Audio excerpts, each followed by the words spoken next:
Bharatiya Janata party के संगठन ने ये निर्णय लिया था कि चुनाव की घोषणा होने से पूर्व ही प्रत्येक लोकसभा निर्वाचन क्षेत्र में हम सब लोग अपने चुनाव कार्यालय खोल देंगे।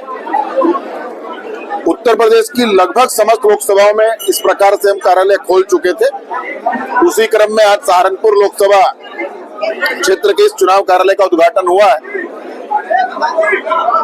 कार्यालय उद्घाटन के समय कार्यकर्ताओं के जोश और उत्साह को देखकर आप सब लोग स्वयं आकलन कर सकते हैं कि मात्र सहारनपुर में ही नहीं, पूरे देश के अंदर देश के यशस्वी प्रधानमंत्री नरेंद्र मोदी जी के नेतृत्व में भारतीय जनता पार्टी के प्रति आम जनमानस में एक उत्साह का माहौल है। और उसी उत्साहपूर्ण वातावरण में आज हम सब ने अपने चुनाव कार्यालय का उद्घाटन किया है। मुझे लगता है कि अब से मार्च के पहले हफ्ते में, दूसरे में, जब भी चुनाव आयोग तय करेगा, चुनाव की तिथियां घोषित हो जाएंगी। लेकिन भारतीय जनता पार्टी का कार्यकर्ता लगातार सेवा ही संगठन के माध्यम से समाज के बीच में रहता है और प्रत्येक दिन चुनाव की तैयारी में ही लगा रहता है। तो जिस तरीके से इंडिया गठबंधन टूटता नजर आ रहा है, इसमें कितना फायदा भारतीय जनता पार्टी को चुनाव में? भारतीय जनता पार्टी किसी गठबंधन के टूटने और जुड़ने से चुनाव नहीं जीतती है। भारतीय जनता पार्टी अपने तपस्वी कार्यकर्ताओं के दम पर और विश्व के सबसे लोकप्रिय नेतृत्व के रूप में मिले हुए प्रधानमंत्री नरेंद्र मोदी जी की ताकत के बल पर चुनाव जीतती है और हम उसी ताकत पर दोबारा से इस चुनाव को जीतेंगे। इस बार गठबंधन की तरफ से जो है कांग्रेस में इमरान मसूद का नाम सामने आ रहा है, पर जो इमरान मसूद चुनाव लड़ते हैं तो कितना प्रभाव यहाँ के चुनाव उसमें रहेगा? बहुत स्पष्ट कर देना चाहता हूँ, 2014 में लड़े थे, 2017 में विधानसभा में लड़े थे, 2019 में लड़े थे, 2022 में लड़े थे, मेयर सहारनपुर लड़े थे। तो जो हर्ष उनका इन चुनाव में हुआ होगा वही आने वाले 24 के लोकसभा चुनाव में होगा। अक्सर देखा गया है कि जब सत्ता जो दूसरी होती है तो उसका जो यहाँ पर जो सांसद होते हैं वो अलग पार्टी से बनते हैं। तो इस बार क्या है कि भाजपा में सांसद नहीं, ऐसा कब हुआ? 2014 से 2019 तक देश के अंदर मोदी जी की सरकार थी, हमारी सरकार थी, हमारा नेतृत्व सरकार चला रहा था और राघव जी हमारे सांसद थे। और देखिए, ये जो धारणाएं है ना, इन धारणाओं को तोड़ने का काम भारतीय जनता पार्टी के नेताओं ने किया है। जिस नोएडा के अंदर उत्तर प्रदेश का कोई मुख्यमंत्री जाता नहीं था, जिस बिजनौर जनपद में कोई मुख्यमंत्री रात्रि प्रवास नहीं करता था, जिस आगरा के अंदर कोई मुख्यमंत्री सर्किट हाउस में रुकता नहीं था, मेरे मुख्यमंत्री ने इन सब धारणाओं को तोड़कर अनेकों बार इन जिलों का दौरा किया है।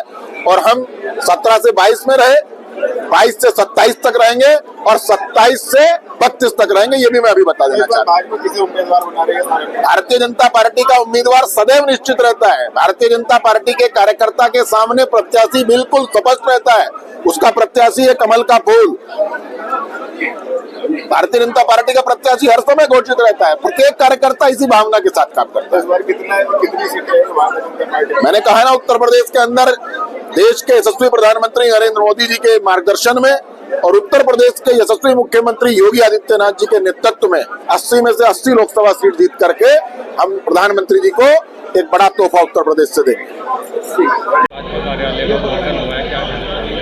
जी हाँ, पार्टी संगठन द्वारा यही निर्देश हुआ है कि समस्त उत्तर प्रदेश में समस्त लोकसभा कार्यालय जो हैं उनको उनका विधिवत शुभारंभ हो। तो उसी के निमित्त आज सहारनपुर लोकसभा का जो चुनाव कार्यालय है वो निर्भय पाल शर्मा मार्ग पर स्थित इस भवन में हुआ है। पहले हवन हुआ, मंत्रोच्चारण हुआ, पूजन के बाद, आरती के बाद सब प्रसाद ग्रहण कर रहे हैं।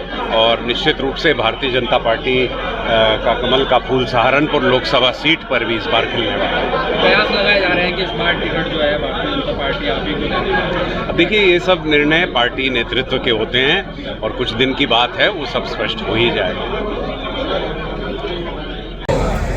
आपका भाव होना चाहिए। ओम ह्रीं श्री बगलामुखी सर्वदुष्टानां वाचं मुखं पदमिष्टं भे दिव्यां कीलय शत्रुं बुद्धि विनाशाय ह्रीं ओम फट् स्वाहा स्वाहा।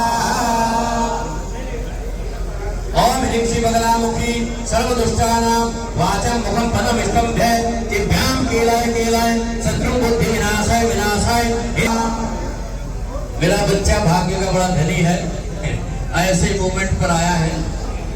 बचपन से ही मेरा लाडला बिल्कुल उस समय पर आप पहुंचा है जो बिल्कुल एकदम तो तनी खड़ी है उस माँ की। ओम ह्रीं श्री बगलामुखी सर्वदुष्टानां वाचं मुखं पदमिष्टं भे दिव्यां कीलाय शत्रु बुद्धि विनाशाय ह्रीं ओम फट् स्वाहा स्वाहा। ओम ह्रीं श्री बगलामुखी सर्वदुष्टानां वाचं मुखं पदमिष्टं भे दिव्यां कीलाय शत्रु बुद्धि विनाशाय ह्रीं ओम फट् स्वाहा स्वाहा। ओम ह्रीं श्री बगलामुखी सर्वदुष्टानां